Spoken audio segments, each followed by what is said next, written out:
Malam ke-29.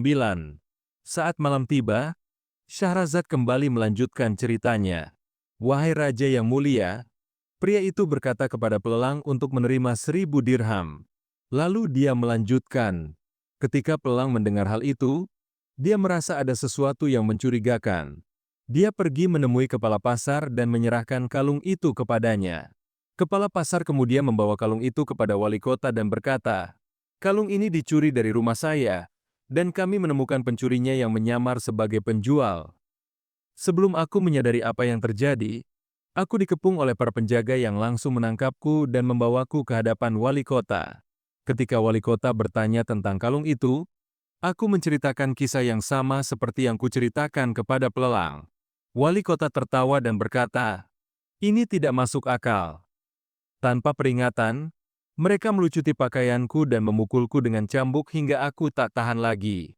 Karena rasa sakit yang luar biasa, aku akhirnya berkata, "Aku mencurinya." Meskipun itu tidak benar, aku berpikir lebih baik mengaku sebagai pencuri, daripada memberitahu mereka bahwa gadis pemilik kalung itu telah dibunuh di rumahku, karena aku bisa saja dihukum mati sebagai pembunuhnya. Mereka mencatat pengakuanku sebagai pencuri, lalu memotong tanganku dan membalut lukanya dengan minyak panas untuk menghentikan pendarahan. Aku pingsan, tetapi mereka menyiramkan anggur ke tenggorokanku hingga aku sadar kembali. Aku pulang ke rumah dengan satu tangan, tetapi pemilik rumah berkata, "Setelah apa yang terjadi, kau harus pergi dan mencari tempat tinggal lain. Rumah ini tidak lagi cocok untukmu." "Tuan, aku memohon, izinkan aku tinggal 2 atau 3 hari lagi untuk mencari tempat baru." Dia setuju dan pergi. Aku duduk sendirian, menangis, berkata pada diriku sendiri, "Bagaimana aku bisa kembali ke keluargaku sekarang? Mereka tidak tahu aku tidak bersalah, dan aku telah kehilangan tanganku." Aku menghabiskan 2 hari dalam kesedihan. Pada hari ketiga, pemilik rumah kembali bersama beberapa penjaga, kepala pasar, dan orang yang mengklaim aku telah mencuri kalung itu. Mereka mengikat tanganku dan melilitkan rantai di leherku tanpa memberiku kesempatan menjelaskan. Mereka berkata bahwa kalung itu sebenarnya milik Gubernur Damaskus dan telah hilang dari istananya 3 tahun lalu, bersama dengan putrinya. Hatiku hancur mendengar ini, dan aku berkata pada diriku sendiri, "Aku pasti akan mati. Aku harus mengatakan yang sebenarnya kepada gubernur. Jika dia ingin membunuhku, aku pasrah. Tetapi jika dia berbelas kasihan, itu adalah kehendak Allah." Ketika aku dibawa ke hadapan gubernur, dia memandangku dan bertanya, "Mengapa kalian memotong tangannya? Orang ini tidak bersalah. Kalian telah memperlakukannya dengan tidak adil." Aku memberanikan diri dan menjawab, "Demi Tuhan, Tuan, aku bukan pencuri." Mereka memaksaku mengaku dengan menyiksaku di depan umum. Gubernur berkata, "Tidak ada bahaya lagi yang akan menimpamu." Dan dia memerintahkan kepala pasar untuk membayar ganti rugi atas tanganku. Dia mengancam akan menggantung kepala pasar jika tidak mematuhinya. Setelah rantai dilepas dari leherku, gubernur memintaku menceritakan yang sebenarnya.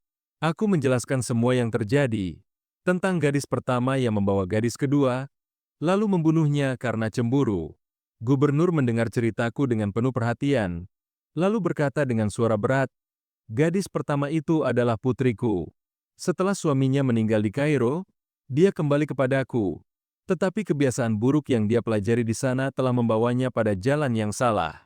Aku tahu dia menyesal membunuh adiknya karena dia terus menangis hingga akhirnya meninggal dalam kesedihan." Setelah jeda sejenak, dia melanjutkan, "Namun, aku ingin menebus kesalahan keluargaku.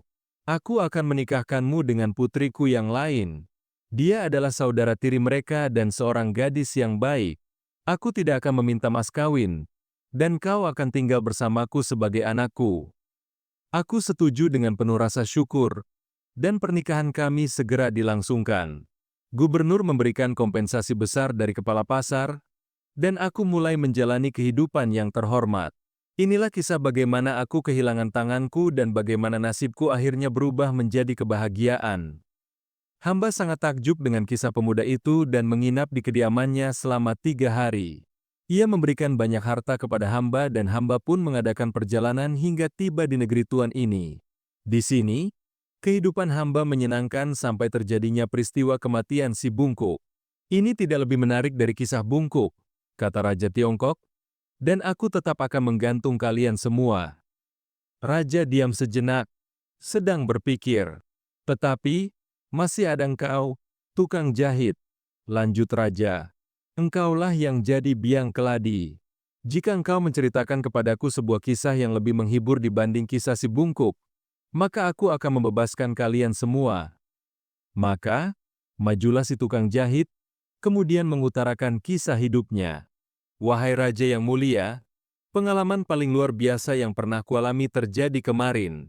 Awalnya, aku menghadiri jamuan makan bersama teman-temanku dari Baghdad.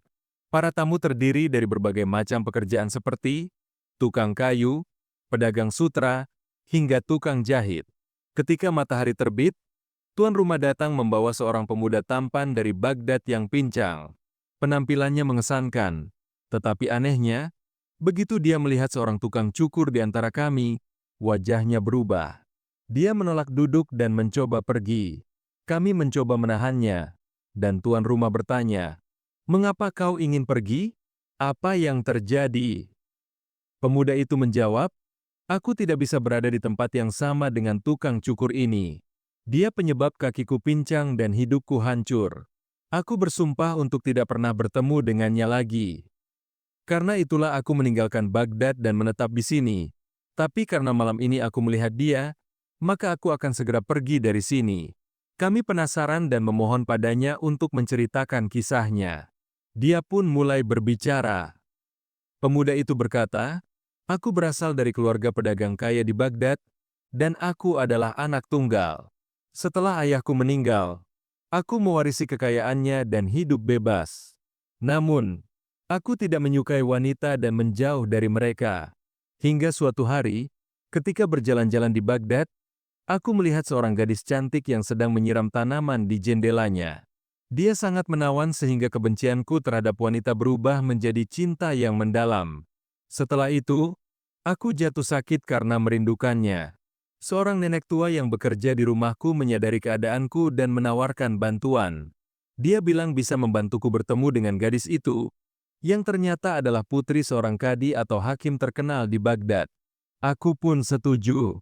Awalnya, gadis itu menolak. Tetapi setelah beberapa kali dibujuk oleh nenek itu, dia akhirnya setuju untuk bertemu denganku pada hari Jumat, saat ayahnya pergi sholat. Aku sangat bahagia hingga kesehatanku pulih kembali. Pada hari yang dijanjikan, nenek itu menyarankan aku mandi dan mencukur rambutku agar terlihat rapi sebelum bertemu gadis itu. Aku meminta pelayan mencari tukang cukur yang cakap dan tidak banyak bicara. Tapi malangnya, dia malah membawa tukang cukur yang ada di sini. Begitu dia tiba, aku tahu ini adalah hari yang akan merusak segalanya. Ketika masuk, ia mengucap salam kepadaku dan aku menjawab salamnya. "Semoga Allah menghilangkan kesedihanmu, penyakitmu, dan kesialanmu. Doanya untukku. Semoga Allah mengabulkan doamu. Balasku. Tuanku, bergembiralah, sebab kesembuhan Anda sudah dekat." Apakah Tuan ingin aku mencukur kepala Tuan atau berbekam? Sebab, sesungguhnya ada sebuah hadits riwayat dari Ibnu Abbas yang menyatakan, bahwa barang siapa yang mencukur rambutnya pada hari Jumat, niscaya Allah akan menghapuskan 70 penyakit darinya. Juga diriwayatkan dari Ibnu Abbas, Nabi Muhammad bersabda, "Barang siapa berbekam, maka sesungguhnya ia akan aman dari hilangnya penglihatan dan banyak penyakit lainnya.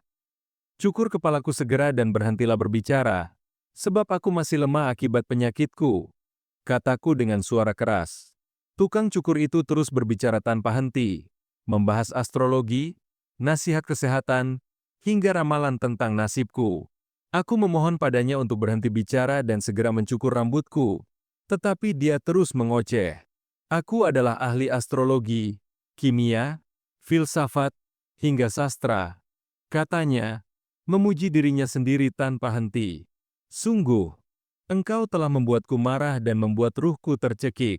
Aku tidak pernah meminta kepadamu selain untuk mencukur rambut di kepalaku. Maka, ayolah segera cukur aku dan jangan banyak bicara," desakku dengan perasaan kesal. "Demi Allah, Seandainya Tuan mengetahui hakikat perkara ini, niscaya Tuan akan meminta tambahan penjelasan kepadaku. Aku akan memberikan petunjuk kepada Tuan agar bekerja pada hari ini sesuai dengan perhitungan bintang-bintang. Tuan wajib bersyukur kepada Allah dan jangan menentangku. Sebab aku adalah penasihat dan teman setia Tuan. Aku sangat mendambakan untuk melayani Tuan selama setahun penuh tanpa memungut bayaran. Sungguh, engkau adalah orang yang akan menjadi pembunuhku. Rupanya, pagi telah tiba. Maka, Syahrazad menghentikan ceritanya.